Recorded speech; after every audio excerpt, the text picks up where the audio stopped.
নমস্কার।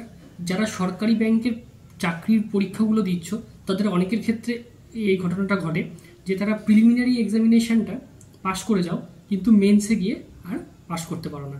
ঠিক আছে, মেন্সটা ক্লিয়ার হয় না। তো এই সমস্যার সমাধান কোথায়? এই সমস্যার সমাধান আজকের এই ভিডিওর মাধ্যমে আমি বলবো।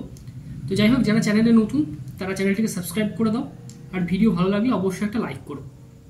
তো আমিও যখন অ্যাসপিরেন্ট ছিলাম, আমি যখন পরীক্ষা দিতাম, তো আমার সাথেও এই ঘটনাটা ঘটেছে যে অনেক প্রিলিমিনারি এক্সামিনেশন আমি খুব সুন্দরভাবে পাশ করে যাচ্ছি, কিন্তু সমস্যাটা হচ্ছে মেন্সে গিয়ে মেন্সটার আমি ক্লিয়ার করতে পারছি না।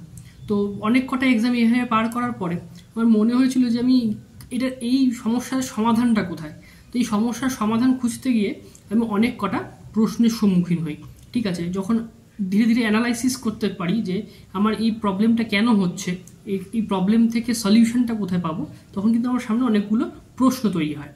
যেমন, তো সেই প্রশ্নগুলোর কিন্তু সবার ক্ষেত্রেই সেম। ঠিক আছে, তো দেখো, একটা পরীক্ষার যখন আমি ক্লিয়ার করতে পারছি না, তার মানে এটা দাঁড়ায় যে, এবং ক্লিয়ারেন্সটা ক্লিয়ার করতে পারছি না কারণ হচ্ছে তাদের কাট অফ মার্কস থেকে অনেকটাই দূরে থাকছি। ঠিক আছে, তো এরকম যখন হচ্ছিল তখন আমি বুঝতে পারলাম যে তাহলে আমার মেন্সের প্রিপারেশনটা এখনও সেই পর্যায়ে পৌঁছতে পারেনি। ঠিক আছে, তো মেন্সের প্রিপারেশনটা যখন সেই পর্যায়ে পৌঁছবে না, তখন তার জন্য আমাকে কী করতে হবে, মেন্সের প্রিপারেশনটা সঠিকভাবে নেওয়া শুরু করতে হবে।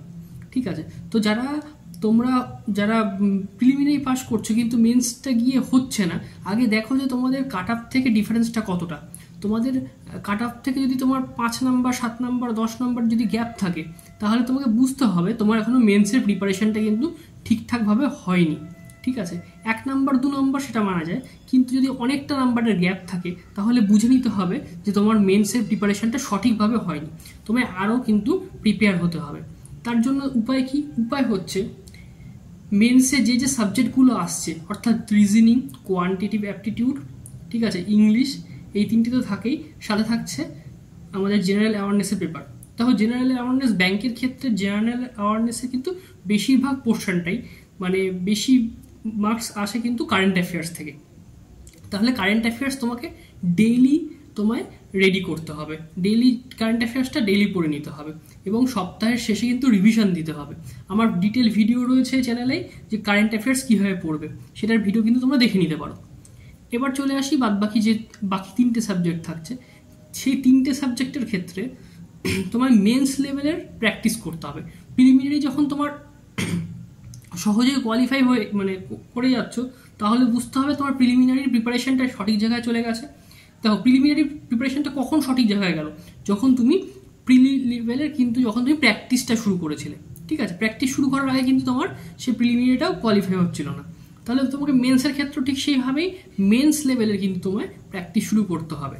ঠিক আছে, মেন্স লেভেলের যেগুলো রিজনিংয়ের ক্ষেত্রে পাজেল বা রিজনিংয়ের নন পাজেল যে সেকশনগুলো থাকে, যেমন ব্লাড রিলেশন বলো, ডিরেকশন বলো, coding decoding, machine input output, এই যে টপিকগুলো থাকে, এগুলোর মেন্স লেভেলে তোমায় কিন্তু প্র্যাকটিস করতে হবে। ঠিক আছে, বিভিন্ন ওয়েবসাইট থেকে বা যেগুলো মক পেপার যেগুলো আমরা দিচ্ছি, সেগুলোকে কিন্তু আরও ভালো করে মেন্স লেভেলে কিন্তু আমাকে প্র্যাকটিস করতে হবে। ঠিক আছে, এটা গেল রিজনিং সেকশন। যদি আমি কোয়ান্ট সেকশনের ক্ষেত্রে আসি, কোয়ান্টের ক্ষেত্রেও কী করব, আমি মেন্স লেভেলের যে ডিআইগুলো থাকছে, ডেটার ইন্টারপ্রিটেশন, তারপরে ধরো অ্যারিথমেটিক, তারপরে তোমার ডেটা সাফিসিয়েন্সি, এই যে বিষয়গুলো, যে টপিকগুলো খুব ইম্পর্টেন্ট, যেগুলো মেন্সের ক্ষেত্রে ইম্পর্টেন্ট, সেই টপিকগুলো কিন্তু বেশি পরিমাণে তোমাকে কিন্তু প্র্যাকটিস করতে হবে। ঠিক আছে, ইংলিশের ক্ষেত্রে প্যাসেজ রিলেটেড যে প্রশ্নগুলো যেগুলো থাকে, সেগুলো কিন্তু তোমাকে অর্থাৎ রিডিং কম্প্রিহেনশন যে ব্যাপারটা থাকছে, সেটার উপর কিন্তু জোর দিতে হবে। এবং ইনফারেন্স টাইপের কোশ্চেন, যে কোনো একটা প্যারাগ্রাফ তুমি পড়লে সেখান থেকে তুমি কি কনক্লুশন ড্র করতে পারছো, বা তোমার এখানকার ইনার মিনিংটা কি, ঠিক আছে, সেইগুলো কিন্তু তোমায় বেশি এই রকম টাইপেরই প্রশ্নগুলো কিন্তু তোমাকে প্র্যাকটিস করতে হবে। তাহলে দেখবে যে ইংলিশে যে তোমার বেস্টটা, তোমার ইংলিশে যে মেন্সের যে প্রিপারেশনটা, অ্যাকচুয়াল মেন্সের যে প্রিপারেশনটা, সেটা কিন্তু অটোমেটিকভাবেই কিন্তু তোমার ইমপ্রুভ হতে থাকবে। ঠিক আছে, তো এই বিষয়গুলোকে তোমায় মনে রাখতে হবে। ঠিক আছে, এর পাশাপাশি মেন্সের জন্য আরও যেটা করতে হবে সেটা হচ্ছে মক টেস্টের কথাগুলো। মক টেস্ট কীভাবে দেবে সেটারও একটা ভিডিও কিন্তু চ্যানেলে আপলোড করা আছে। ঠিক আছে, মক টেস্টটা দেওয়ার পদ্ধতি কী, টেকনিকটার একটা চেঞ্জ করে আমি বলেছি, ঠিক আছে। এটা এই পদ্ধতিটা কাজে লাগিয়ে আমি কিন্তু আমার অনেক ইমপ্রুভমেন্ট হয়েছিল সে সময়। তো তোমরা সেটা করে দেখতে পারো। এইভাবে করলে আমার মনে হয় তোমার সামগ্রিক কিন্তু একটা চেঞ্জেস তুমি লক্ষ্য করতে পারবে। তোমার স্বাভাবিকভাবেই একটা মানে মেন্স লেভেল যে প্রিপারেশনটা তোমার চলছিল, যে কারণে তোমার মেন্সের প্রিপারেশনটার জন্য তোমার মেন্সটা ক্লিয়ার হচ্ছিল না, সেইখান থেকে কিন্তু তোমার রিকভারি করার একটা মানে বিশাল একটা চান্সেস তৈরি হবে। তোমার কিন্তু ধীরে ধীরে মেন্স ক্লিয়ার করার দিকে তুমি এগিয়ে যেতে পারবে। তো যাই হোক, এই স্টেপগুলো যদি তুমি নিতে পারো, এই স্টেপগুলো যদি তুমি কাজে লাগাতে পারো, তাহলে কিন্তু তোমার একটা চান্সেস তৈরি হবে। তো আজকের ভিডিওটা এই পর্যন্তই।